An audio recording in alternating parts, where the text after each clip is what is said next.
어떤 말을 할지 모르겠지만 오케이. 일단 만났으니까 인사부터 하는 걸로? 네. 하이. 컨셉 확실해. 오는 길에 세이노 봤다고? 꿀잼이었다고. 세이노 너무 재밌지. 난 다 보진 못해서 아직. 아 진짜요? 나 지금 병렬 독서하고 있어서 그냥 그 조금씩 읽고 있거든. 저도 완전 조금 봐서. 근데 너무 재밌어. 앞에 한 70페이지 본 것 같아요. 되게 적나라하게 표현 잘해주시고 맞아. 뒤로 갈수록 최신 기술에 대한 업데이트도 많이 해주시는데 연세가 지금 이제 70 정도 되신 걸로 알거든. 아 진짜요? 그러니까 책 읽어보면 나이에 대한 언급도 나오거든. 근데 와, 70에 가까운 분도 이렇게 빠르게 정보를 막 접하고 있는데 나는 이라는 생각도 좀 들더라. 그치. 진짜 괜히 성공하신 게 아니구나. 맞아. 그런 생각이 진짜 많이 들었어. 멋있어. 그리고 말씀하신 시원시원하죠? 시원시원해요. 적당히 걸러들으면. 그 당시 그러니까 연세가 많으시니까 좀 뭐라 그럴까? 난 편견이 좀 있거든? 꼰대일 거라던가 아니면 이제 지금 이제 시대가 변하면서 발전된 관념들이 있는데 그걸 따라가지 못한다던가 그런 것들을 생각을 했었는데 지금의 시대의 흐름에 맞춰서 생각이 변화하시고 무엇이 옳은가에 대해서도 계속 생각을 하시더라고. 너무 놀라웠어. 진짜 좀 깜짝 놀랐어. 그런 가치 판단까지 두루 갖추신 분이시네요. 그치. 성관념에 대해서도 언급하시는데 나 진짜 감탄했어. 진짜? 기대가 되네요. 재밌어. 어떤 내용이 펼쳐질지. 진짜. 사실 오늘 책 리뷰를 할까 하다가 근황 얘기를 우리가 안 한 지 좀 된 것 같아서 맞아. 근황 얘기도 하면 아무도 모르겠지만 맨 처음에는 근황 얘기로 시작을 했었고 그러다가 책 한번 해볼까 해서 책 리뷰를 했던 거라서 맞아. 근황 얘기를 간만에 하고 싶더라고. 저도 좋은 것 같아요. 왜 하고 싶었냐면 일요일에 갑자기 있던 약속이 캔슬이 돼서 푹 쉬었어. 그리고 오늘 이틀 뒤인 화요일인데 오늘은 월차거든? 네, 오늘 월차니까 아침에 이제 9시에 일어나서 지금 이 스케줄이 오후에 있으니까 오후까지는 공부를 하고 그러고 나서 와야지 했는데 오늘 이상하게도 5시 반에 눈을 뜬 거야. 그래서 아씨 너무 일찍 일어났는데 이따 피곤하겠는데 다시 잘까? 하고 뒤척이는데 잠이 안 와. 그래서 일어나는 김에 게임을 했어. 그리고 일요일에는 약속 캔슬된 김에 하루 종일 게임을 했지. 너무 편했고 너무 좋았는데 빈 시간이라는 게 삶에 들어온 게 또 오랜만이기도 하고 원래 여유를 찾으려고 최근에 애를 많이 쓰긴 했었는데 갑자기 그냥 이렇게 통으로 빈 시간이 있어 버리니까 내 생각 같아서는 막 전시나 공연을 보러 가지 않을까. 원래 그런 걸 어렸을 땐 좋아했었으니까 그런 생각도 하고 했었는데 안 가더라. 그것도 놀랐고 그래서 일단 이번 주 주말에는 한번 가보려고. 전시나 공연. 국악 공연 한번 보러 가보려고. 멋있는데요? 국악 공연? 그래서 그거는 일단 그렇고 쉬는 기간 동안에 그 생각 정리가 조금 되더라고. 그러니까 그런 거 있잖아. 공부도 하다가 7시간, 8시간 자야 머리에서 정리되는 것처럼 뇌에도 쉬는 시간이 필요하지. 왜냐하면은 계속 인풋만 넣다가도 이걸 정리하는 시간이 필요하니까. 이 시간이 좀 만들어졌지 않았나라는 생각이 들었어. 그래서 지금 세이노도 읽고 있었고 지금 버넨키 프랭크의 경제학이라는 전공서적도 읽고 있고 그리고 지금 돈의 심리학 읽었던 거 정리했던 거 오늘 오는 길에 한번 다시 훑어봤고 그 외에 막 소설도 읽고 막 했었는데 삶의 방향에 대해서 조금 생각하는 시간이 많이 생겼었어. 좋네요. 내가 어떻게 살고 싶은가에 대한 생각을 많이 했었고 손주 아저씨가 강의했던 것 중에 가치를 만들어내서 팔아야지 그게 장사가 된다 라는 얘기를 하는데 그냥 돈이 되는 걸 다 해야겠다라는 생각을 하다가 내가 이걸 지속할 수 있을까? 라는 질문에 봉착하면 난 자신이 없는 거야. 나는 그런 사람이 아니니까. 이것저것을 해보면서 알아낸 나라는 사람은 재미가 있어야지 계속 할 수 있는 동력이 생기는 타입이라서 아니면 어떻게든 재미를 찾아내려고 애를 쓰는 타입이고 근데 보통은 재미를 찾아내려고 애를 써서 찾아지는 건 다른 사람이랑 같이 그걸 하기 때문이야. 근데 우리 지금 막 고민을 했던 이제 온라인 사업이라던가 그런 것들은 혼자 하는 부분이 더 많은 것들이잖아. 그랬을 때 나는 지속할 수 없겠다라는 생각이 들더라고. 내가 메인 잡으로 하고 있는 거에서도 조금 더 많은 일을 맡게 됐고 하니까 일단 여유를 한번 가져봐야겠다 라는 생각을 하고 있어. 근데 마침 또 오늘 돈의 심리학이라는 책을 리뷰를 할까 말까 하면서 왔기 때문에 정리는 다 해놨고 정리했는데 마침 이런 것들이 있더라고. 맨 처음에 내가 마음에 드는 것들은 다 필사하는 편인데 네. 맨 처음에 적힌 내용이 이거야. 1981년 앵거스 캠벨이 미국인의 행복감에 대해서 조사하면서 기사를 썼던 거였는데 이런 말을 해요. 우리가 고려해온 어떤 객관적인 생활 조건보다 내 삶을 내 뜻대로 살고 있다는 강력한 느낌이 행복이라는 긍정적 감정에는 더 믿을 만한 예측 변수였다. 내가 막 윤택하게 생활하고 내가 갖고 싶은 것을 갖고 이런 것보다도 내 삶을 내 뜻대로 살고 있다는 그 감정. 난 예전에 이거를 통제력이라고 생각을 했었거든.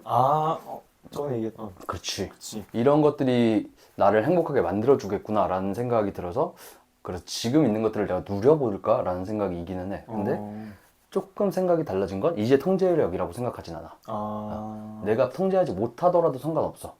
그냥 그런 게 있다면 그냥 그렇다라고 받아들이고 그렇게 사는 것을 한번 해볼까? 라는 생각을 하고 있어서 당분간은 이걸 하면서 내가 이제 직업 외적으로 할 수 있는 사업거리라던가 아니면 부업거리를 찾아보려고. 예전에 읽었던 책들한테 위로를 많이 받게 되니까 참 좋은 것 같아. 장기적 의사결정에서 염두에 둘 두 가지가 있거든. 마침 나한테 필요한 거네. 일단 첫 번째는 금융계획에서 양극단을 피해야 된다라는 거야. 그러니까 내가 진짜 거지같이 살아도 얼마든지 버틸 수 있어 라는 생각이랑 맞지. 나 이거 하면 진짜 개 많이 벌걸? 이런 생각을 피해야 된다. 그래서 하는 말이 일단 그대로 읽어보면 조금 긴데 자신이 매우 낮은 소득에도 만족할 거라고 가정하거나 높은 소득을 위해서 끝도 없는 긴 시간 노동을 택하는 것은 언젠가 후회할 확률이 높다. 왜냐하면 사람들은 대부분 상황에 적응하기 때문이다. 극단적인 계획이 주는 이점, 즉 거의 아무것도 가지지 않는 소박함이나 거의 모든 것을 가질 때의 기쁨은 사라지기 마련이다 라고 말을 하면서 양극단은 그 단점들 때문에 계속해서 후회를 남긴다. 앞서 세운 계획을 포기하고 잃어버린 시간을 만회하기 위해 반대 방향으로 2배 더 빠르게 뛰어야 한다면 후회는 더 고통스럽다. 복리의 효과가 가장 잘 나타나려면 어느 계획이 수년 혹은 수십 년간 성장할 수 있는 시간이 주어져야 한다. 이는 저축에만 해당하는 이야기가 아니다. 커리어나 인간관계에서도 마찬가지다. 끈기가 핵심이다. 시간이 지남에 따라 우리의 정체성이 바뀌어가는 경향이 있음을 고려하면 인생 모든 지점에서 균형을 유지하는 것이 미래의 후회를 피하고 끈기를 높일 수 있는 전략이 된다. 직장 생활을 하는 내내 적당한 연간 저축을 유지하고 적당한 자유 시간을 가지고 지나치게 긴 통근 시간을 만들지 않고 적어도 어느 정도의 시간을 가족과 함께 보내는 것을 목표로 잡아보라. 이 중 어느 하나라도 극단으로 흐르는 경우보다는 내가 세운 계획을 고수하고 후회를 피할 가능성이 높아질 것이다. 이 마지막 멘트가 요즘 내가 생각하고 있는 생각에 불을 좀 지펴줬던 것 같아. 그동안은 뭔가를 이루고 싶고 경제적 자유를 달성하고 싶고 조금 더 빨리 많은 것들을 얻고 싶어하는 조급함 때문에 내 시간을 만들지 못하고 계속해서 공부하고 뭐 해보려고 깔딱깔딱대고 근데 막상 제대로 뭐 잡고 시작하는 건 없었고 물론 나는 이제 후회를 안 하는 타입이거든. 왜냐면 결국에 어디선가에 도움이 될 거라고 믿기 때문에. 그럼에도 불구하고 내가 조금 만족스럽지 못하게 내 삶을 바라보고 있었구나 라는 생각은 들더라고. 나를 잘못 파악했던 것 같다는 얘기가 맞나요? 정확히 모르겠는 게 이게 잘못 파악한 건지 내가 변한 건지 잘 모르겠어. 작년에 이제 독서 모임 시작하면서부터 작년 12월, 11월쯤에 시작했는데 이제 4월이니까 한 4개월 정도 계속 책을 읽으면서 계속 이상하게 계속 느꼈던 게 여유를 가져야겠다였거든. 근데 그래서 그 기간 동안 내가 그냥 변한 게 아닐까라는 생각이 있긴 해. 그럴 수도 있겠다. 왜냐면은 내가 되게 늦은 나이에 일을 시작했고 그쵸. 조급함이 있었기 때문에 계속 막 돈에 대한 집착 그런 게 엄청 강했었거든. 그랬을 것 같아.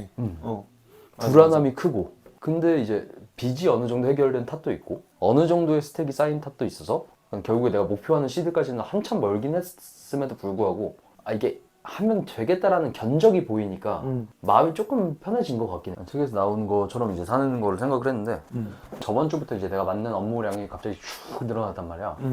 병렬 독서를 하는데 이제 업무에 대해서 읽는 책이랑 강의도 추가됐어. 내가 왜 이 생각을 못했었는지 모르겠는데 내가 그동안 계속 부업거리를 찾고 내가 뭔가를 안 하고 있다는 생각이 되게 강했었거든. 뭔가를 더 해야 된다는 강박 같은 게 있어서 생각을 해보니까 내가 그냥 일을 하고 있잖아. 그걸 내가 너무 무시하고 살았던 것 같아. 그럴 수 있겠다. 이건 너무 디폴트니까 맞아. 나는 더 할 수 있는데 더 해야 되지 당연한 거야 라고 생각을 했었는데 생각보다 그게 당연한 건 아닌 것 같더라고. 그래서 우선은 지금은 나의 삶에 집중하고 어차피 공부는 취미로 계속 하는 거니까 뭔가 내가 좋아하고 도전해볼 만한 걸 찾게 되지 않을까? 라는 생각이긴 해. 의사결정에 앞서서 염두할 두 가지였는데 지금 하나를 말했고 두 번째는 우리의 마음이 변한다는 현실을 받아들여야 한다. 그거 우리 저번에 얘기했던 거 기억나? 간디 얘기했던 거? 내 의지를 관철하는 거에 있어서 내 의견이 바뀐다고 해서 그게 의지가 관철되지 않는 게 아니라 나는 맞는 게 있으면 그걸 쫓아가는 사람이 되는 거지.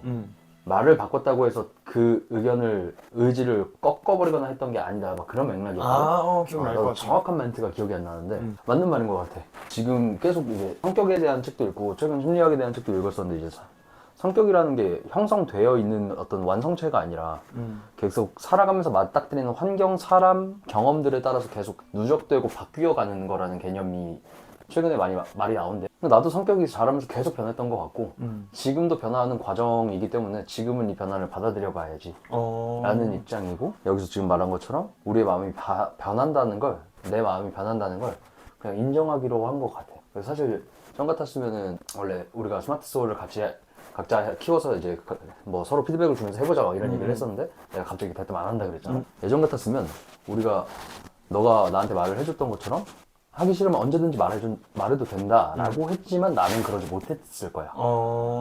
근데 그걸 이제 표현할 수 있게 된 것 같기도 하고, 어느새 자연스럽게 책 리뷰를 하다 보니까 자연스럽게 책 리뷰처럼 가게 돼. 그리고 그치. 이거 기반들로 읽었던 책들 기반으로 생각을 하게 되니까 또 계속 얘기를 꺼내게 되거든. 또 있어요? 이거는 내 생각 정리할 때 도움이 됐다기보다 책 소개할 거면 말해야지라고 정리를 해놨던 건데, 더 나은 결정을 내리는데 도움을 줄 수 있는 제언들을 몇 개는 알려주거든. 자연스럽게 이렇게 넘어가게 된다. 좋아요. 조금 많아. 14가지다. 3가지, 4가지 줄이는 그런 작업은 내가 잘 못하는 타입이고, 오케이. 그러니까 내 마음에 후킹이 됐던 것들 일단 말을 해볼게. Say no. 그래서 가장 좋았던 단어는 난 뭐였냐면 스크래치였어. 방금 읽었어요. 보면서 그게 너무 읽었어요. 좋아. 바닥부터 길 준비가 되어 있어야 된다. 그 사람 그게 너무 충격이었어. 만약 딸들이 2분 있다 그랬었나? 우리 집 나중에 그 애들이 조금 자라면은 판잣집으로 이사 가가지고 거지인 척을 하자. 그리고 자기는 그래서 비싼 밥 먹고 오고 딸들한테 수제비나 주자. 보면서 완전 버스에서 피식피식하면서 봤잖아요. 너무 재밌지? 완전 웃겼어요. 결국에 와이프가 거절해서 못했다고 합니다. 맞아. 그건 그렇고, 여기서도 말을 하는 게 자존심은 줄이고 부는 길러라. 이렇게 말을 하거든. 저축이라는 건 당신의 자존심이랑 소득 사이에 생긴 틈이래. 보통 이제 소득이 발생하면 어떻게 표현하면 곱게 표현할까? 품위유지비? 그런 식으로 나를 가꾸고 여행을 가고 문화생활을 하고 레저생활을 하고 하는데 돈을 투자를 하는데 꼭 그래야 하나? 라는 거지. 사실 거기서 이어지는 맥락으로 말을 하는 게 이런 말을 하거든? 남에게 더 친절하고 자신에게 덜 요란해져라. 이거는 메시지 그대로 읽으면 당신이 가진 물건에 열광하는 것은 당신 자신뿐이다요. 예를 들어서 이제 하차감을 위해서 좋은 차를 산다고 하잖아. 당신이 고급 스포츠카를 타고 다닐 때 사람들은 차를 보지 당신을 보는 것이 아니기 때문이다. 스스로 질문해보자. 나는 진정으로 무엇을 원하는가? 멋진 차와 좋은 시계인가? 아니면 사람들의 존경과 칭찬인가? 당신이 정말 원하는 것은 후자일지 모른다. 그런 것들을 얻을 확률이 더 높아지는 것은 자동차 배기량과 번쩍이는 시계를 통해서가 아니라 친절과 겸손을 통해서다. 그렇기 때문에 남에게 더 친절하고 자신에게 덜 요란해져라 라는 메시지인데, 나를 과시하기 위해서 행동하는 것들을 줄이고 차라리 타인에게 더 많이 베풀어라 라는 메시지로 나는 받아들였고, 이게 마음의 여유랑 꽤나 연관이 있다라고 생각해. 좋은 차를 타고 좋은 시계를 사고 하는 행위에도 기저 목적이 있을 거 아니야. 잘 보이고 싶은 게 전부라고 나는 생각하거든. 남들에게 있어서 비교적으로 더 잘 살아 보이고 싶고 저 능력 있어 보이고 싶고 그러니까 내가 조금 더 가치 있는 사람이란 걸 어필하고 싶고 인정받고 싶은 건데, 사실 그 인정을 얻게 된 행위는 그것보다 더 나은 다른 길이 있다라는 메시지로 일단 받아들였어. 그리고 그렇게 내가 지금 말로는 그냥 내키는 대로 일단 살아본다라고 하지만 절대 잊지 않는 게 있지. 8번째 제안입니다. 저축하라. 그냥 저축하라. 저축을 하는 데는 특별한 이유가 필요하지 않대. 예를 들어서 자동차 계약금, 비상시 의료비를 위해서 저축하는 것도 훌륭해. 그런데 예측 불가능하거나 정의할 수 없는 목적을 위해서 저축하는 것도 진짜 좋은 이유가 된대. 누구나 누구에게나 삶은 놀랄 일들의 연속이고 계속해서 예기치 못했던 일들이 발생하기 때문에 특별히 용도를 정해두지 않은 저축이 있다면 최악의 순간, 내가 무너질지도 모르는 순간에도 나를 다시 일으켜줄 수 있는 대비책이 된다는 거지. 이거 관련해서는 그냥 기억에 의존해서 말하겠어, 읽지 않고. 오, 좋은데요? 어떤 거였냐면 사람들이 어떤 거에 새로운 거에 도전을 할 때 올인해야지 절실함이 생겨서 잘할 수 있다라고 말을 하고, 그래서 이제 비상금이라든지 그런 거를 비축해두는 걸 그러면 넌 도망갈 구멍을 만드는 거 아니냐 이런 식으로 바라보는 관점이 있단 말이야. 맞죠. 근데 그게 옳지 않다라는 말을 해. 아. 그러면서 예시를 드는 게 빌 게이츠가 사업 초창기에 되게 보수적으로 사업 운영을 했었대. 어떤 식으로 했었냐면 나한테 자금이 있으면 투자해서 이윤을 크게 키우면 유리할 수 있잖아. 근데 빌 게이츠는 회사가 지금 당장 망한다고 해도 1년 동안 직원들 월급을 줄 수 있는 걸 비축해 놓을 거다. 그 말은 1년 예산을 다른 데 투자하지 않고 그냥 쟁여둔다라는 개념이기도 하거든. 그쵸. 기회비용으로 보면 손실일 수 있는 개념이야. 하지만 이게 일반적인 삶의 입장에서 생각을 해본다면 무언가 새로운 사업을 시작한다고 했을 때 그런 거 있잖아. 사람들이 퇴사하고 장사해야지, 퇴사하고 사업해야지 라고 했을 때 퇴사하지 않는 거야.